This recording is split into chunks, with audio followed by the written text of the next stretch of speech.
Wankaner boundary નજીક truck કન્ટેનરમાં સોડાની આડમાં છુપાવેલ વિદેશી દારૂ બિયરનો જંગી જથ્થો ઝડપાયો। 88.11 લાખના મુદ્દામાલ સાથે 2 ઝડપાયા। બાબતે પ્રાપ્ત માહિતી મુજબ મોરબી એલસીબી ટીમને ખાનગી રાહે બાતમી મળેલ કે અમદાવાદ તરફથી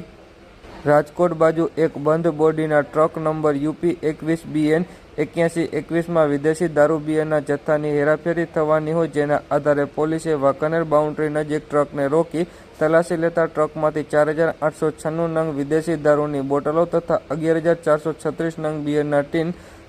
તેમજ ટ્રક કન્ટેનર સહિત કુલ રૂપિયા 88,11,040ના મુદ્દામાલ સાથે આરોપી નૌશાદ આબિદભાઈ અફસરભાઈ તુર્ક ઉંમર વર્ષ 50 તથા કુંવરપાલ મહેશ યાદવ ઉંમર વર્ષ 34 રહે બંને ઉત્તર પ્રદેશને ઝડપી લીધા હતા। આ બનાવમાં ઝડપાયેલ આરોપીઓની પ્રાથમિક પૂછપરછમાં માલ મોકલનાર તરીકે ભાઈજાન નામના શખ્સનું નામ ખુલતા